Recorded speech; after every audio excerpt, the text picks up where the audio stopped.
ElShaddai, we found out that the materials that were used are recyclable. The softwood can be recycled, reducing deforestation due to the need for extraction of raw materials. Concrete can be crushed and turned into aggregates to be used for mixing new concrete. This lowers environmental impact as it avoids landfill which take up space and reduce solid waste disposal. Although paint is not reusable, its steel packaging can be recycled for packaging new paint. We had decided to use worn-out car tires as planters for the leveling garden. This was to reduce disposal of tires that include either turning them into landfill or burning them and polluting the air with dangerous toxins.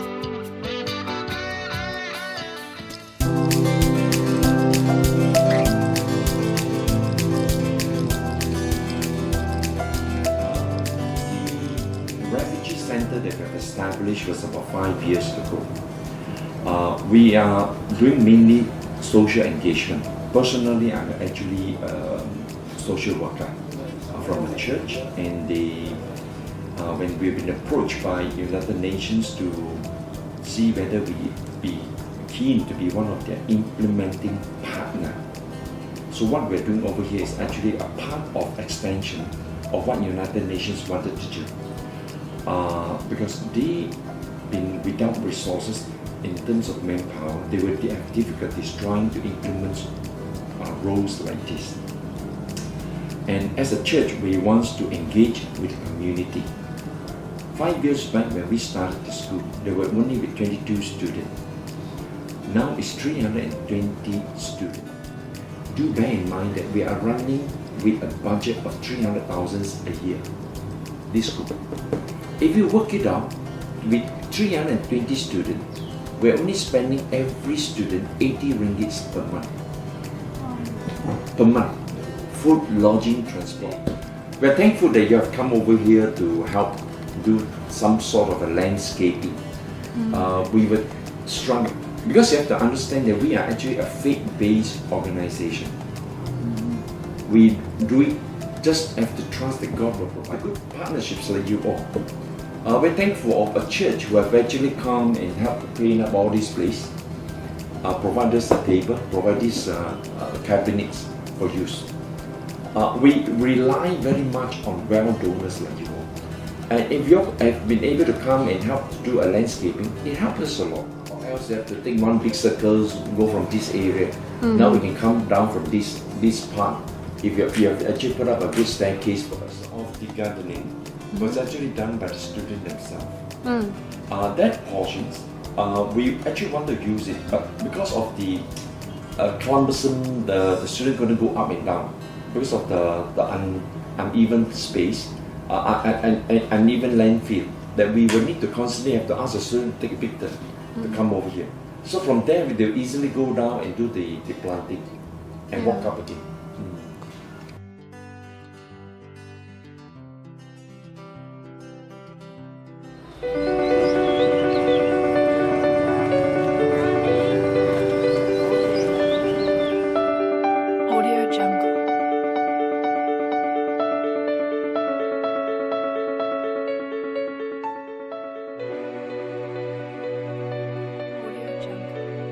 Before putting up the staircase, we had to clear up the sloping terrain by clearing up and leveling the soil, remove stones, tons of garbage, and dirt from the area. Next, we measured the necessary measurements such as the height of the existing wall, the slope, the width, and also the length of the walkway. The height of the staircase would be 900 mm and the total round would be 2,225 mm. The result timber was cut according to the measurements made earlier and painted using an outdoor paint that acts as a protective layer on the timber to prevent rotting. The first two wood panels of 2 x 4 inches with a height of 900 mm were drilled to the brick wall using wall plugs to fix them. These wood panels are the main supporting structure and carry the weight of the stairs. Every thread consists of 2 panels of X and Y, side by side, and placed on top of the horizontal riser. The stringers are fixed on both sides, and horizontal risers were placed on the stringer to support the threads. There are 9 steps at the height of 900 mm from the top landing to the base of the sloping terrain. As the top landing is made of the existing brick wall, you just have to lay a layer of cement on top to smoothen the top landing, whereas the bottom landing is purely soil. The soil is unstable as it may shift and cause the staircase to be shaky or even crack. Therefore, we lay a cement slab on the bottom landing and place in the stringer. On the landfill slope is a hill of waste material consisting mostly scrap metals and unwanted roof tiles. We utilize equipments like shovel and spade to clear the landfill and put the waste in bags to be disposed after.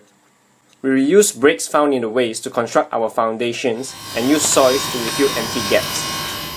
Wooden planks are cut into shorter pieces with sharp shape on one edge. This plank is then hammered into the soil of the slope to prevent soil erosion. Long wooden beams is then inserted on different levels, creating a frame for the plantation. The landscape design uses a few recycled tires for planting suitable vegetative. The sides of the tires are filled up with rocks and soils to prevent water clogging, and overall, the landscape design gives the site an aesthetic look. Audio Jungle.